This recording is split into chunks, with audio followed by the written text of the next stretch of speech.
Guys, तो लगातार financial help के लिए मुझे कमेंट आ रहे हैं, मेल तो बहुत ही ज्यादा आ रहे हैं और उनमें से जेन्युइन कैंडिडेट को फिल्टर करना बड़ा ही मुश्किल का काम है। कौन बच्चा किस मकसद से पैसे मुझसे मांग रहा है, क्या सच में उसको फाइनेंशियल हेल्प चाहिए या फिर ऐसे ही वो मुझे मेल कर रहे हैं, तो उसमें से बहुत ही ज़्यादा मुश्किल काम होता है फिल्टर करना। ये मेरे लिए ही नहीं, ये आप लोग भी नौकरी में जाओगे तो आप लोग के लिए भी होगा कि किनको मैं हेल्प करूं, किनको हेल्प मैं ना करूं। आज वैसा ही एक मेल आया जहां पर एक बच्चे ने मुझे मेल किया, दीदी आप मुझे फाइनेंशियल हेल्प क्यों नहीं कर रही हो। इसीलिए मैं ये वीडियो बना रही हूँ ताकि मैं आप लोगों को एक बात क्लियर कर पाऊँ। देखो, जब मेरी नौकरी लगी थी स्टार्टिंग के कुछ महीने मैंने फाइनेंशियल हेल्प बहुत ज़्यादा स्टूडेंट की थी। हालांकि मैंने यूट्यूब पर ये सारी चीज़ें डिस्क्लोज नहीं की थी, मैं किसको हेल्प कर रही हूँ, मैं कहाँ हेल्प कर रही हूँ, ये सारी चीज़ें मैंने डिस्क्लोज नहीं की थी। और यकीन मानो गाइस, मैंने सच में हेल्प किया था बच्चों का फाइनेंशियल। लेकिन आज मैं आपको एक स्टोरी बताती हूँ। ओके, मैं जिस ब्रांच में काम करती हूँ उस ब्रांच के बिल्डिंग के नीचे एक 70 साल के बाबा, ठीक है, रहते हैं। उनका अपना मकान नहीं है, उनके अपने बच्चे भी शायद नहीं हैं। वो कैसे रहते हैं पता आपको? नीचे पुआल बिछा लेते हैं, ठंड के दिन में भी गर्मी के दिन में भी।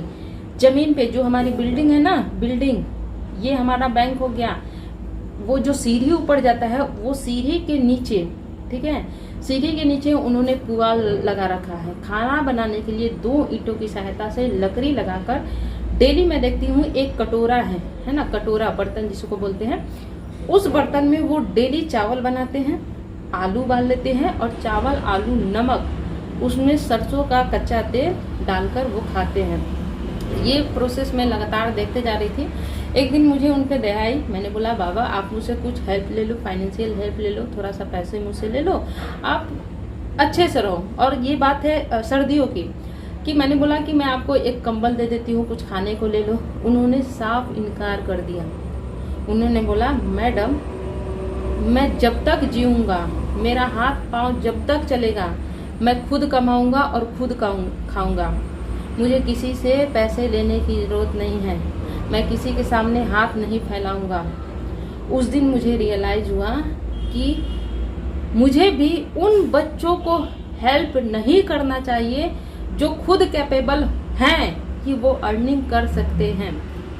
जो बाबा एक 70 साल के बुजुर्ग, अगर वो 70 साल में भी स्वाभिमान अपना बनाए रखे हैं कि मैं खुद कमाऊंगा, खुद खाऊंगा जब तक मेरे हाथ पांव चलते हैं, फिर आप लोग क्यों नहीं। देखो, फाइनेंशियल हेल्प मांगना कोई बुरी बात नहीं है। यहाँ पे मैं ऐसा नहीं बोल रही हूँ कि आप लोग बहुत ही गलत काम कर रहे हो, लेकिन इसको अपने आदत में मत लाओ। ऐसा बिल्कुल नहीं कि आपके पास है, आप कैपेबल हो, फिर भी आप किसी से थोड़े बहुत हेल्प की उम्मीद कर रहे हो। इसको अपने आदत में बिल्कुल मत लाओ, क्योंकि मांगने का आदत बहुत ही खराब होता है।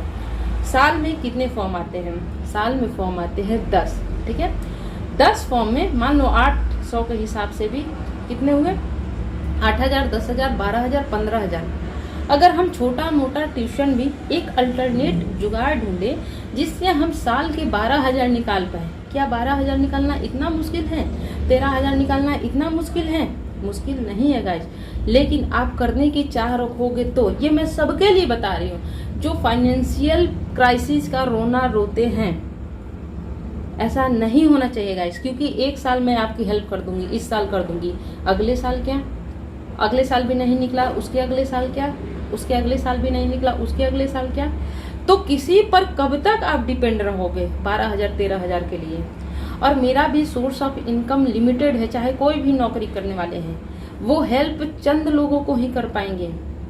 अब ये मत बोलना दीदी तुम तो सेल्फिश हो गई, बेईमान हो गई ऐसा बिल्कुल भी नहीं है। देखो, बड़ी बहन होने के नाते मैं तुम लोगों को जो रियलिटी है वो बता रही हूँ, है ना। तो बिल्कुल आप एकदम, मतलब होता है ना कि आपके पास कोई भी ऑप्शन नहीं है, तब आप मुझे मेल करो, तब मैं आपकी हेल्प ना करूं तो आप कमेंट में बोलना दीदी तुमने हमारी हेल्प नहीं की फाइनेंशियल। लेकिन जब तुम कैपेबल हो, एक अल्टरनेट जुगाड़ ढूंढो, रास्ता ढूंढो कि इस साल मुझे कैसे फॉर्म भरना है, इस साल मुझे 12-15 हज़ार कैसे लाना है।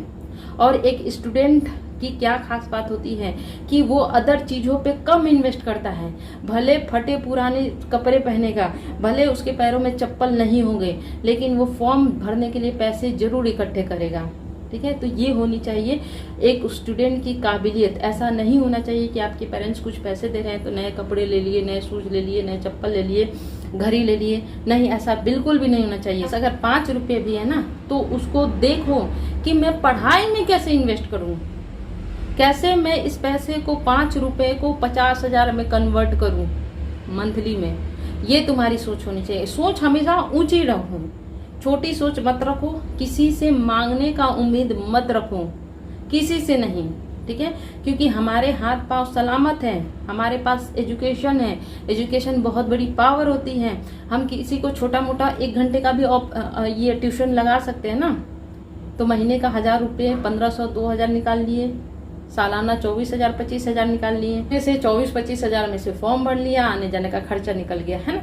तो ऐसे करो, ठीक है। बाकी अगर एक्सट्रीम लेवल का कोई दिक्कत होगा तो वो तो मैं हूँ ही। ठीक है गाइस, तो मेरी बातों का अगर बुरा लगा हो तो प्लीज मुझे क्षमा कीजिएगा। बाकी मैं अपनी तरफ से कोशिश करती हूँ कि आप लोगों को एक राइट डायरेक्शन दूँ, एक सही रास्ता दिखाऊं। शायद कोई ऐसा नहीं बोलेगा जैसे मैंने आप लोगों को बताया। So all the best guys. जो भी आपके विचार हो कमेंट करना।